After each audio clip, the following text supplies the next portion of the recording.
नमस्कार, मैं डॉक्टर प्रीति वर्मा। आज की वीडियो में हम लोग बात करेंगे फिलिंग मटेरियल के बारे में। तो हम लोग ये जानेंगे कि कौन सी फिलिंग मटेरियल एंटीरियर टूथ के लिए अच्छी होती है और कौन सी फिलिंग मटेरियल पोस्टीरियर टूथ के लिए अच्छी होती है। इसमें इसका एडवांटेज भी और डिसएडवांटेज भी जानेंगे और कौन सा टेम्परेरी फिलिंग मटेरियल होता है और कौन सा परमानेंट फिलिंग मटेरियल होता है। तो इस वीडियो के थ्रू हम लोग एक-एक करके सबके बारे में जानेंगे। तो सबसे पहले हम लोग जीआईसी फिलिंग मटेरियल के बारे में बात करेंगे। जीआईसी फिलिंग मटेरियल क्या होता है कि इसमें एक जो होता है एंटी कैरियोजेनिक प्रॉपर्टीज होती है, यानी इसमें जो होता है कैरिज को रोकने की कैपेसिटी होती है। साथ ही साथ इसमें जो होता है फ्लोराइड रिलीजिंग प्रॉपर्टीज भी होती है, प्लस इसमें गुड बायो कंपैक्टिबिलिटी भी होती है। इसका जो यूज कभी भी माइनर कैविटी में होता है। मोस्ट कॉमनली जो होता है ये पिट एंड फिशर कैरिज जो होता है वहाँ इसका यूज किया जाता है।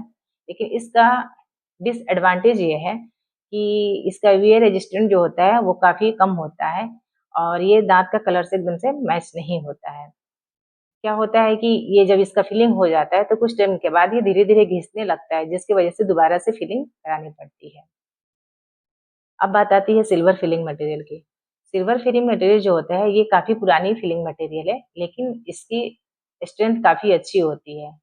आजकल कोई भी डेंटिस्ट इसको यूज़ नहीं कर रहे हैं, क्योंकि इसका जो कलर होता है ब्लैक कलर का होता है और लेकिन इसकी मजबूती काफ़ी अच्छी होती है।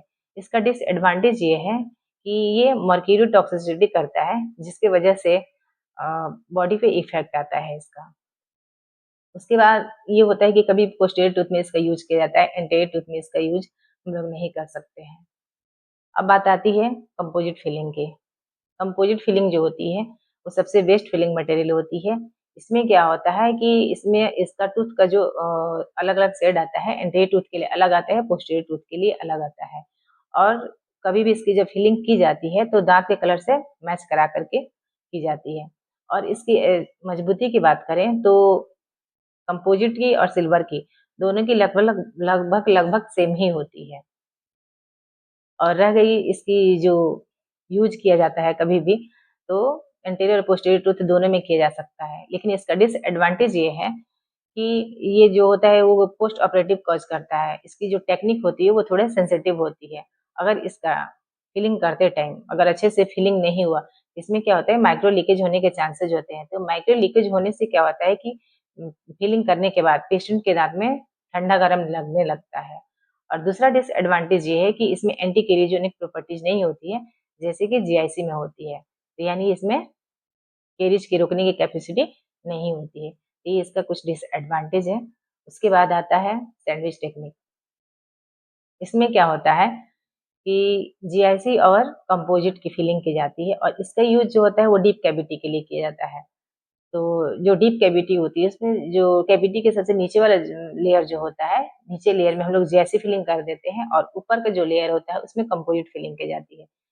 तो जो नीचे का लेयर होता है उसमें हम लोग जीआईसी फिलिंग करते हैं। तो जीआईसी फिलिंग करने से क्या होता है कि जो जीआईसी का एंटी कैरियोजेनिक प्रॉपर्टीज है वो उसको मिल जाता है, प्लस फ्लोराइड रिलीजिंग भी मिल जाता है और ये जो कंपोजिट है इसका जो होता है स्टैटिक और स्ट्रेंथ दोनों मिल जाता है।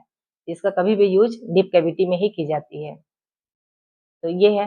और कभी भी माइनर कैविटी जो है उसमें जैसी फिलिंग की जाती है और ये मीडियम और डिकेट कैविटी हो उसके लिए कंपोजिट फिलिंग बेस्ट फिलिंग होती है। अब बात करते हैं टेम्पोररी फिलिंग की।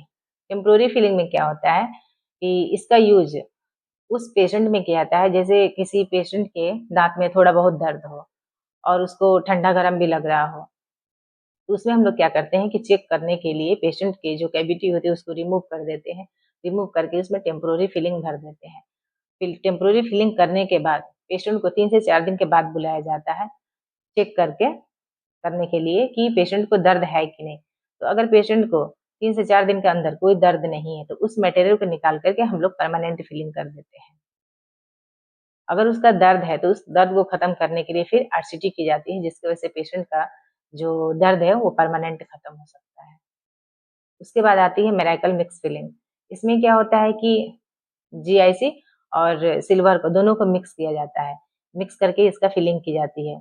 इसमें क्या होता है कि जीआईसी और मिरेकल का फिलिंग करने से ये इसका जो कलर होता है ये ग्रे कलर का हो जाता है और इसका कभी भी यूज़ जो होता है पोस्टीरियर टूथ के लिए किया जाता है, एंटीरियर टूथ के लिए नहीं किया जाता है।